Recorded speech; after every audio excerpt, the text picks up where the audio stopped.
उर्वरित वेगवान घडामोडी. दादर इथल्या कबूतरखान्याचा वाद काही केल्या थांबण्याचं चिन्ह दिसत नाहीये. महापालिकेने कबूतरखाना बंद केल्यानंतर जैन समाजात संतापाचं वातावरण आहे. या पार्श्वभूमीवरती जैन मुनी निलेशचंद्र विजय यांनी 1 नोव्हेंबरपासून आझाद मैदानात उपोषण करण्याची घोषणा केली आहे. पुढील 10-15 दिवसात आचारसंहिता लागू होणार असं वक्तव्य मंत्री गिरीश महाजनांनी केलंय. महाजनांनी संजय राऊतांवरती टीका केली आहे. वायफळ बडबड करत लोक मतदान करणार नाहीत, त्यांनी लोकांमध्ये जाऊन काम केलं पाहिजे, नाहीतर जनता त्यांना धडा शिकवेल असंही महाजन म्हणाले. जळगाव जिल्ह्यातील कट्टर राजकीय वैरी असलेले मंत्री गिरीश महाजन आणि माजी मंत्री एकनाथ खडसे हे चाळीसगाव इकडे एकाच व्यासपीठावरती आले. चाळीसगावचे राष्ट्रवादीचे दिवंगत माजी आमदार राजीव देशमुख यांच्या शोकसंदेश कार्यक्रमाप्रसंगी दोन्ही नेते एकाच व्यासपीठावरती आले होते. मात्र एकाच व्यासपीठावरती येऊनही गिरीश महाजन आणि एकनाथ खडसेंनी एकमेकांकडे दुर्लक्ष करत बोलणं टाळलंय. खिचडी चोर असल्यामुळे सर्वच जण चोर वाटतात असा टोला लगावलाय.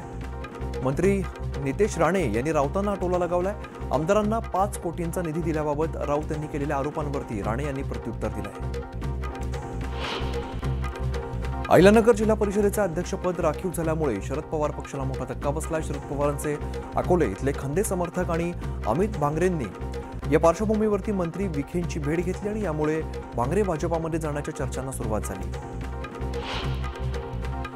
भारत आता खऱ्या अर्थाने डिजिटल अर्थव्यवस्थेकडे वाटचाल करतोय. नॅशनल पेमेंट्स कॉर्पोरेशन ऑफ इंडियाच्या ताज्या आकडेवारीनुसार ऑक्टोबर महिन्यात युनिफाईड पेमेंट्स इंटरफेसद्वारे रोज सरासरी 94,000 कोटींचे व्यवहार झाले. यूपीआय व्यवहारात सप्टेंबरच्या तुलनेत तब्बल 13% वाढ झाली आहे. सोनं आणि चांदीचे दर उच्चांकावरती पोहोचल्यानंतर आता घसरण सुरू झाली आहे. घसरणीत आणखीन वाढ होऊ शकते. जागतिक बाजारात मंगळवारी एकाच दिवशी सोनं आणि चांदीच्या दरामध्ये रेकॉर्ड ब्रेक घसरण झाली आहे. केंद्र सरकारने दुचाकी आणि चारचाकी संवर्गातील कमी क्षमतेच्या वाहनांवरील जीएसटी कमी केल्याचा सकारात्मक परिणाम होऊन यंदाच्या सणासुदीत देशात रोज 1 लाखाच्या वर सगळ्याच संवर्गातील वाहनांची विक्री नोंदवली जाते. ऑक्टोबर 2025 या महिन्यातील 22 दिवसात देशामध्ये 23,54,225 वाहनांची विक्री नोंदवली गेली आहे. दिवाळीनिमित्त राज्य परिवहन महामंडळाने 16 ते 18 ऑक्टोबर या 4 दिवसात पुणे विभागातील स्वारगेट, शिवाजीनगर आणि पिंपरी चिंचवड या 3 स्थानकांवरून बसच्या 6,000 फेऱ्या पूर्ण झाल्यात. याद्वारे सुमारे 2.5 लाख प्रवाशांनी प्रवास केलाय. तर प्रवाशांच्या प्रतिसादामुळे एसटीच्या तिजोरीत सुमारे 6 कोटी रुपये जमा झाले.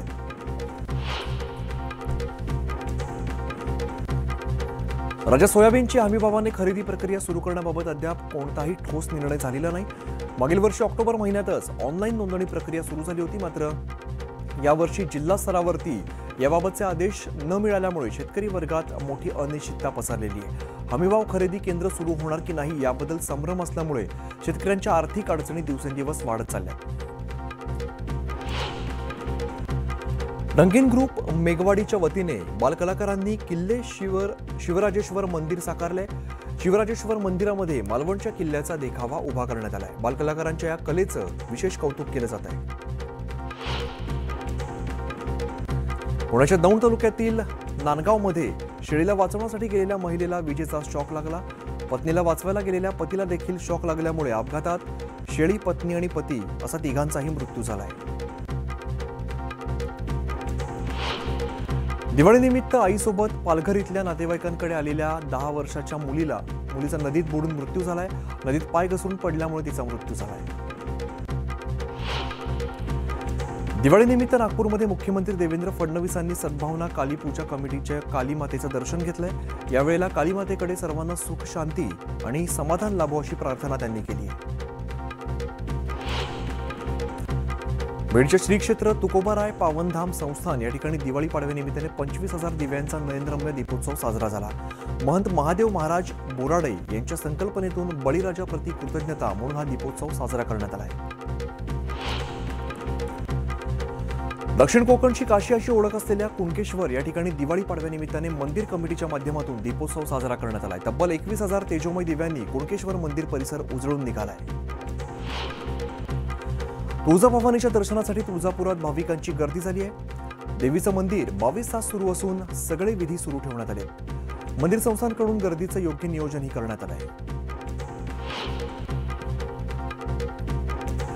गवळी समाजात पाडव्याला सगर उत्सव साजरा करण्याची गेल्या अनेक वर्षांची प्रथा. या निमित्ताने रेड्याची पूजा करत मिरवणूक काढली जाते. दरवर्षीप्रमाणे यंदाही गवळी बांधवांनी ही प्रथा जपत मनमाड येवला शहरात रेड्याची आकर्षक पद्धतीने मिरवणूक काढली.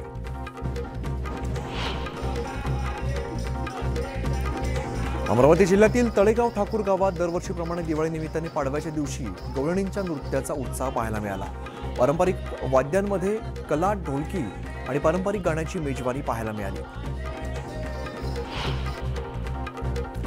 नांदेडमधील सचखंड गुरुद्वारामध्ये दीपमाला आणि त्यानंतर हल्लाबोल प्रथम उत्साहात साजरं करण्यात आलं. दिवाळीच्या दुसऱ्या दिवशी बंदी सोड दिवस साजरा केला जातो. यावेळेला मोठ्या संख्येने शीख बांधव उपस्थित होते.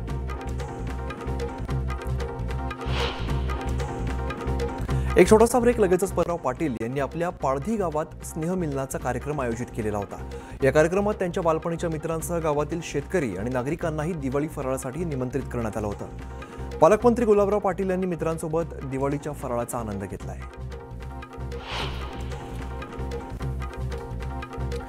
भाऊबीजेच्या निमित्ताने मावळच्या वडगावात दिवाळी पहाट कार्यक्रमाचं आयोजन करण्यात आलं. नवीन वर्षाच्या स्वागताची नवी संकल्पना घेऊन साकारलेल्या या दिवाळी पहाट सबरंग कार्यक्रमाने वडगावचा आसमंत सुरांनी भारावून गेला. हवा प्रदूषणाच्या बाबतीत नागपूरने दिल्लीच्या पावलावरती पाऊल ठेवलंय. दिवाळीच्या दिवशी हवा गुणवत्ता निर्देशांकाने 204चा टप्पा गाठलेला आहे. सिव्हिल लाईन्स परिसरात सर्वाधिक हिरवळ असताना सुद्धा या परिसरातील हवेची गुणवत्ता खराब श्रेणीमध्ये पोहोचली आहे. पुण्यात दिवाळीला लक्ष्मीपूजनाच्या दिवशी हवेची गुणवत्ता मध्यम श्रेणीमध्ये राहिली. मागील वर्षी हवेची गुणवत्ता वाईट श्रेणीमध्ये होती. यंदा मात्र पुणेकरांना दिवाळीला होणाऱ्या वायू प्रदूषणातून काही प्रमाणात दिलासा मिळालेला आहे. पुण्याच्या हवा गुणवत्ता निर्देशांक 132 होता. गेल्या वर्षीच्या तुलनेत ही लक्षणीय सुधारणा आहे. मागील वर्षी दिवाळीच्या दिवशी AQI 201 वरती होता, जो वाईट श्रेणीत होता. राजधानी दिल्लीतील हवेची गुणवत्ता 400 पर्यंत गेली असताना प्रदूषणाचं संकट आता देशातील इतर शहरांमध्ये पसरत आहे. दिल्ली, NCR सह महाराष्ट्राची नागपूरमधील हवेची गुणवत्ता देखील खराब श्रेणीमध्ये पोहोचली आहे. दिवाळीच्या दिवशी शहराची हवेची गुणवत्ता सर्वात वाईट पातळीवरती नोंदवली गेली आहे. दिवाळीत ग्रीन फटाके फोडण्याची सर्वोच्च न्यायालयाने दिलेली मुभा दिल्लीकरांच्या आरोग्यासाठी अपायकारक ठरली आहे. न्यायालयाने ग्रीन फटाक्यांची परवानगी दिलेली होती, मात्र ग्रीन फटाक्यांच्या ऐवजी प्रदूषण वाढवणारे फटाके फोडल्यामुळे दिल्लीतील हवा प्रचंड विषारी झाली आहे. हवेचा इंडेक्स 400 पेक्षा पुढे गेला आहे. नागपूरच्या मानेवाडा बेसा मार्गावरील अलंकार नगर या ठिकाणी निवासी भागात किराणा गोदामाला आग लागली. गोदाम जळून मोठ्या प्रमाणात नुकसान झालंय. अग्निशामक विभागाच्या 3 गाड्यांच्या माध्यमातून आगीवरती नियंत्रण मिळवलंय.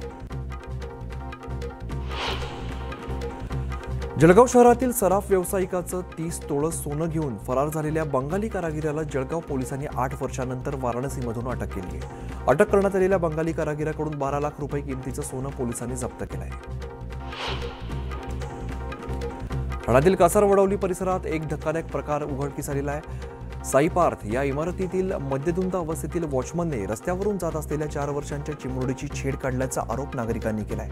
हा प्रकार पाहणाऱ्या स्थानिक नागरिकांनी तात्काळ वॉचमनला पकडत त्याला चांगला चोप दिलाय. आज बाबा केदारनाथ धामचे दरवाजे हिवाळी ऋतूसाठी बंद असणार आहेत. मंदिर फुलांनी सजवण्यात आलंय.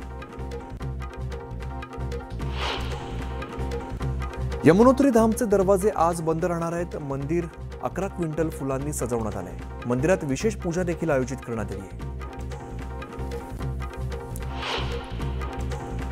तमिळनाडूतील अनेक शहरांमध्ये मुसळधार पाऊस झाला. कांचीपुरम आणि अनेक भागामध्ये पाणी साचलंय.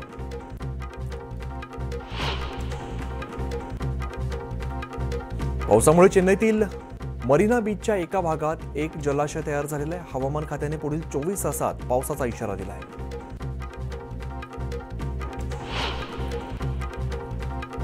गुजरातमधील वलसाडमध्ये पावसानंतर परिस्थिती आणखीनच बिकट झाली. अचानक आलेल्या पावसामुळे चेंगराचेंगरी झाली. अनेक दुकानांचे शेड आणि पडदेही फाटले.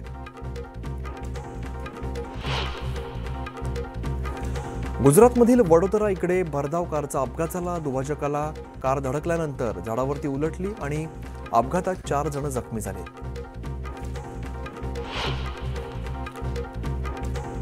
जयपूरमध्ये एका माजी मंत्र्यांच्या अल्पवयीन मुलाने त्याची ऑडी कार 2 कारवरती आदळली आणि त्यामुळे 2 जण जखमी झाले.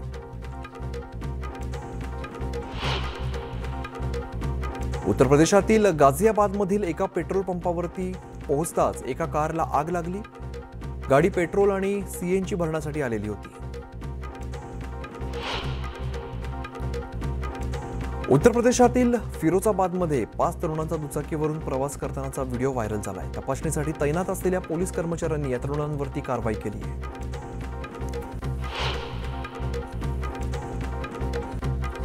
हरिद्वारमध्ये बाईक स्टंट करणं तरुणांना चांगलंच महागात पडलंय. 3 आरोपींना अटक करत पोलिसांनी बाईक जप्त केल्या. गाझियाबादमधील इंदिरापुरम भागात 5 मजली इमारतीला आग लागली. 19 कुटुंबांना यात वाचवण्यात आलंय. हिमाचल प्रदेशातील सोलन इथे एका टेम्पो ट्रॅव्हलरला आग लागल्याची घटना घडली. या अपघातात एकाचा मृत्यू झालाय.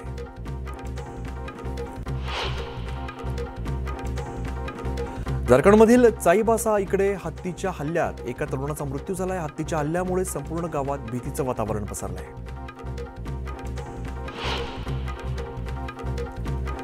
भारत रशियाकडून 10,000 कोटी रुपयांचे S-400 क्षेपणास्त्र खरेदी करणार आहे. दोन्ही देशांमध्ये याबाबत चर्चा सुरू आहे.